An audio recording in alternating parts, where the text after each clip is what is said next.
कलाम अक़दस में से ज़बूर नंबर 27। खुदावंद मेरी रोशनी और मेरी निजात है, मुझे किसकी दहशत। खुदावंद मेरी ज़िंदगी का पुश्ता है, मुझे किसकी हैबत। जब शरीर यानी मेरे मुखालिफ और मेरे दुश्मन मेरा गोश्त खाने को मुझ पर चढ़ आए तो वो ठोकर खा कर गिर पड़े। खा मेरे खिलाफ लश्कर खैमा जन हो, मेरा दिल नहीं डरेगा। खा मेरे मुकाबला में जंग बरपा हो तो भी मैं खातर जमा रहूँगा।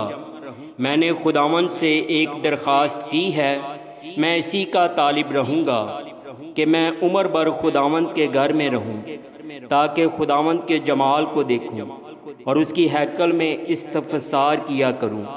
क्योंकि मुसीबत के दिन वो मुझे अपने शामियाना में पोशीदा रखेगा, वो मुझे अपने खैमा के पर्दा में छुपा लेगा, वो मुझे चट्टान पर चढ़ा देगा।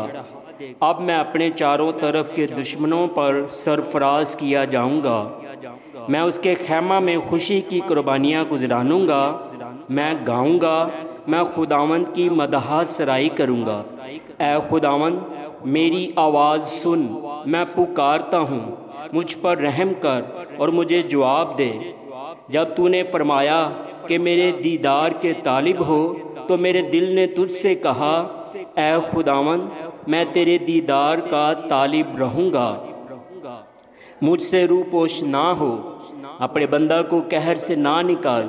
तू मेरा मददगार रहा है, ना मुझे तर्क कर ना मुझे छोड़। ऐ मेरे निजात देने वाले खुदा, जब मेरा बाप और मेरी माँ मुझे छोड़ दें तो खुदावंद मुझे संभाल लेगा।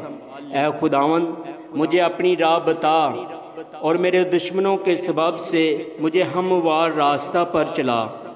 मुझे मेरे मुखालफों की मर्ज़ी पर ना छोड़, क्योंकि झूठे गवाह और बेरहमी से फुंकारने वाले मेरे ख़िलाफ़ उठे हैं। अगर मुझे यकीन ना होता कि ज़िंदों की ज़मीन में खुदावंद के एहसान को देखूँगा तो मुझे गश आ जाता। खुदावंद की आस रख, मजबूत हो और तेरा दिल कवी हो। हाँ, खुदावंद ही की आस रख। आमीन।